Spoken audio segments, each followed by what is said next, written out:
Today I'm going to show you how to make awesome sourdough bread by mixing it in a machine. Never has sourdough bread been so hands-off.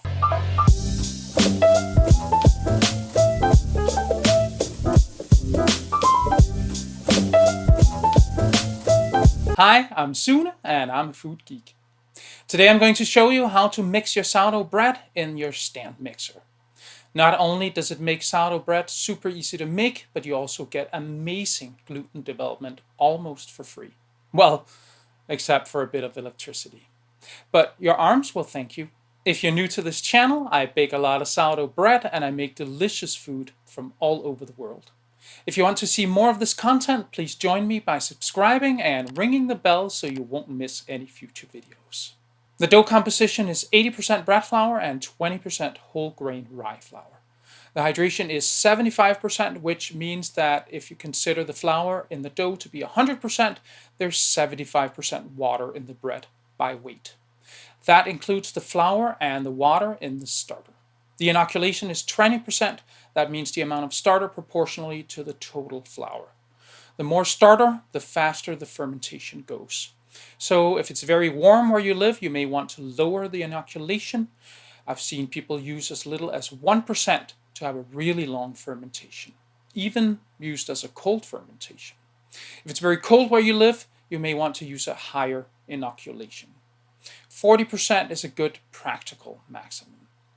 If you want to change inoculation of a recipe, you can use my bread calculator. Use the card above to get it preloaded with the recipe. There's 2% salt in the bread, which may seem like a lot, but if you consider how much salt is in one slice, it's not really that bad, and it makes for a much tastier bread. If you'd like to support the channel, please consider becoming a member at Patreon. You can also buy some merch or use the links in the description for tools and ingredients. Thank you. Those were the words. This is the recipe. The written recipe is linked in the description down below. If you can't see the link, you may have to press show more or something like that. To the bowl of your stand mixer, add 576 grams of bread flour, 144 grams of rye flour, 14 grams of fine salt.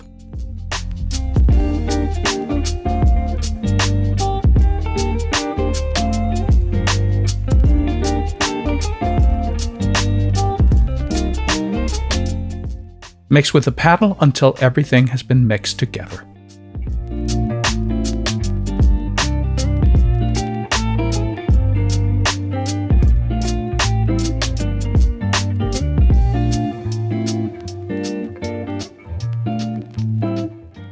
Then add 144 grams of sourdough starter that has grown to its peak.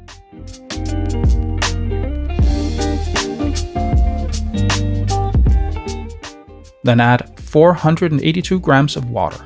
This will give you a hydration of 70%. If you feel like the dough is too dry after you mixed it, you can add more water, but be sure you measure it. Add up to 40 grams of water to go to 75% hydration. Be careful if it's the first time you use this flour. It's better to start low instead of ending up with a pancake batter.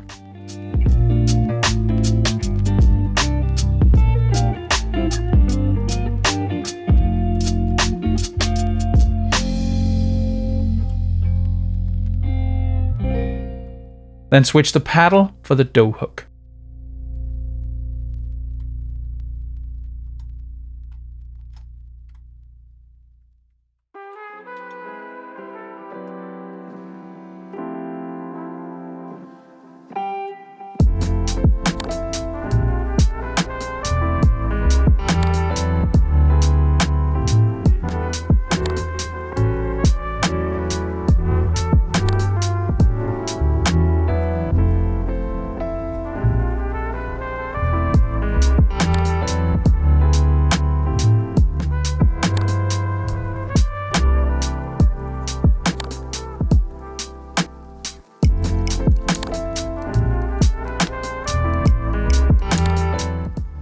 Keep mixing until the dough starts to let go of the sides of the bowl.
Mix until you can pull a good window pane. If it doesn't occur at first, mix 2 more minutes and then check again. Keep repeating until you get the window pane. After you get a good window pane, put your dough in a see-through bulking container. Level the top of the dough.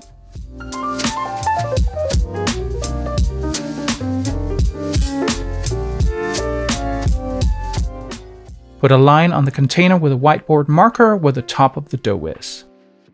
Cover it and put it somewhere warm. I use my proofer set to 30 degrees Celsius, 86 degrees Fahrenheit. Let the dough grow by about 25%. You can see my dough after the fermentation here. Then I divide the dough into 2 equally sized pieces and pre-shape it.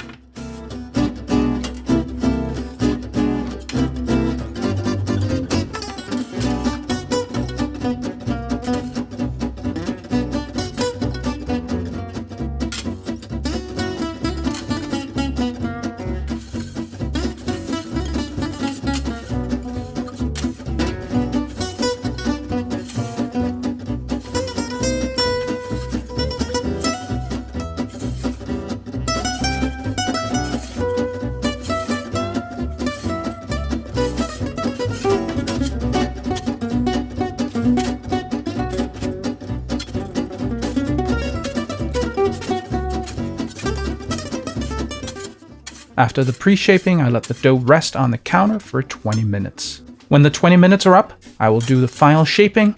I shape one as a boule and one as a batard.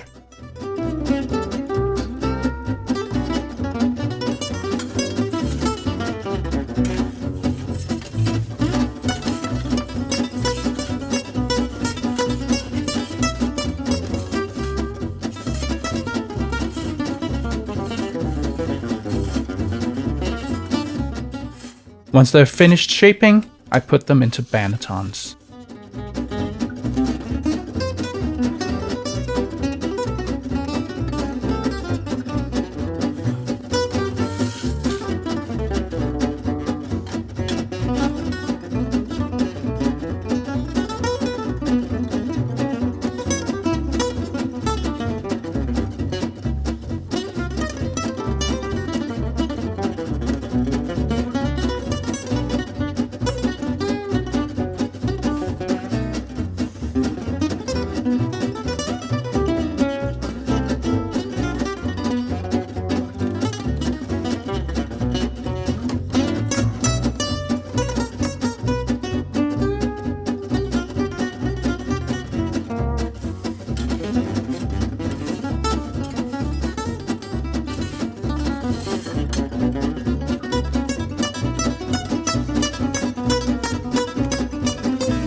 Then they go into the fridge for the retard, which is a cold final proof. I let them rest for at least 8 hours and up to 24 hours. When you're ready to bake, heat your oven to 260 degrees Celsius, 500 degrees Fahrenheit. Inside the oven, you should have a baking steel or a baking stone and a Dutch oven. I'm using a specially made Dutch oven made for baking bread. It's called the Challenger bread pan. I made a review of the pan. If you're interested, I'm linking the video in the card above. Once the oven has heated for about an hour, I grab the batard out of the fridge. I dust the bottom of the dough with rice flour so it can easily slide off the peel when I put it in the oven. Then I flip it onto the peel.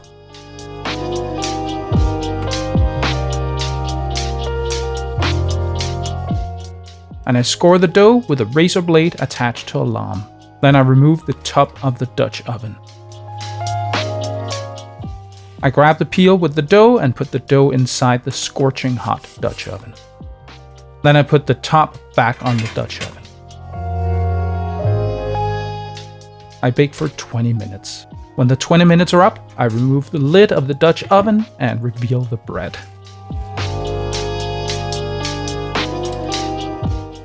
Then I turn the oven down to 230 degrees Celsius, 450 degrees Fahrenheit, and bake for another 20 minutes. I may take the bread out a bit earlier, depending on how it's looking. When it's finished, I grab the bread and put it on a wire rack to let it cool. Then I turn the oven back up to 260 degrees Celsius, 500 degrees Fahrenheit. I bake the boule the exact same way. Dust the bottom.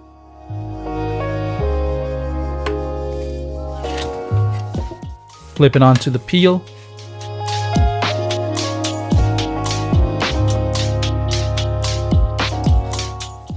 Score the bread.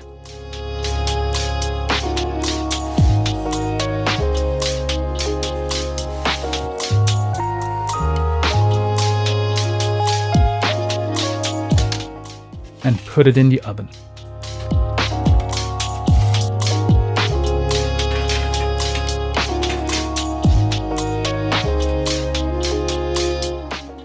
After 20 minutes, I reveal the bread.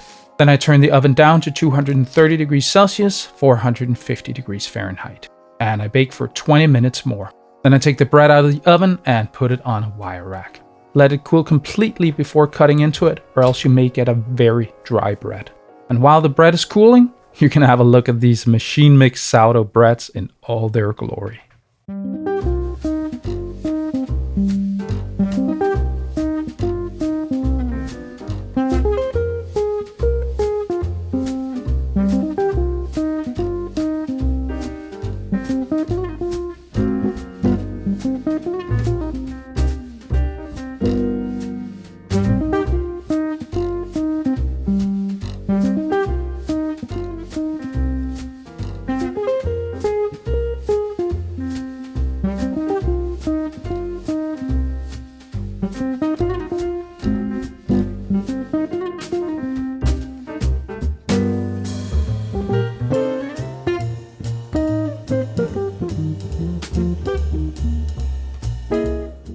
So with a lot less hands-on work, you can absolutely get superior gluten development, which really helps your oven spring and keeping the dough together through the whole process. The only thing you should think about is not over mixing the dough, which in practice means stop once in a while and pull a windowpane. If the dough passes, you can go straight to the bulk rise. This is especially good news for people that have problems with strength or pain in their upper body, since you only have to do very light work. It also works if you're feeling lazy. I hope you learned something today. See you next time.